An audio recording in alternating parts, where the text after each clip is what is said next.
NEET Yuji পরীক্ষার প্রশ্নপত্র ফাঁস এবং চরম অনিয়মকে কেন্দ্র করে উত্তাল ভারতের জাতীয় রাজনীতি। শিক্ষামন্ত্রীর পদত্যাগের দাবিতে এবার মোদী সরকারকে ২৪ ঘন্টার আলটিমেটাম দিয়েছে ককরোচ জনতা পার্টি সিজেপি।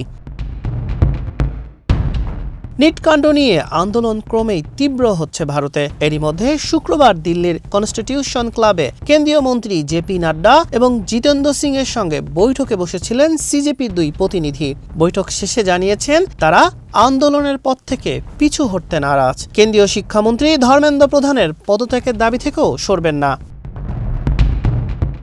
শিক্ষামন্ত্রীর পদত্যাগ ছাড়াও আন্দোলনকারীদের প্রধান তিনটি দাবি হলো আত্মহত্যাকারী শিক্ষার্থীদের পরিবারকে ১ কোটি টাকা করে ক্ষতিপূরণ দেওয়া, আন্দোলনরত শিক্ষার্থীদের বিরুদ্ধে সব মামলা প্রত্যাহার এবং যন্তর মন্তর এলাকা থেকে আটক বন্ধ করা। বৈঠক শেষে সিজেপির মুখপাত্র আশুতোষ জানান, শিক্ষামন্ত্রীর পদত্যাগের বিষয়ে সিদ্ধান্ত নেওয়ার জন্য সরকার শনিবার দুপুর পর্যন্ত সময় চেয়েছে।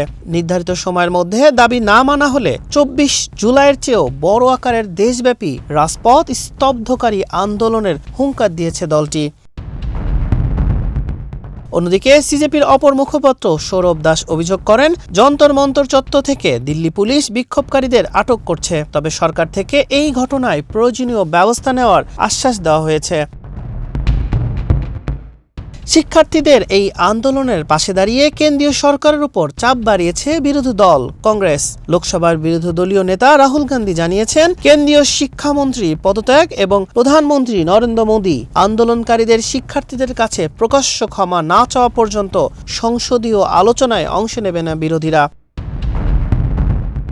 এদিকে আন্দোলনের অন্যতম প্রধান সোনম ওয়াংচুক অনশন প্রত্যাহার করেছেন। শনিবার বিকেলেই বসছে কেন্দ্র এবং আন্দোলনকারীদের পরবর্তী বৈঠক। মোদী সরকার কি শিক্ষামন্ত্রীর পদত্যাগের দাবি মেনে নেবেন, নাকি দিল্লির রাজপথে আন্দোলন আরও তীব্র আকার ধারণ করবে?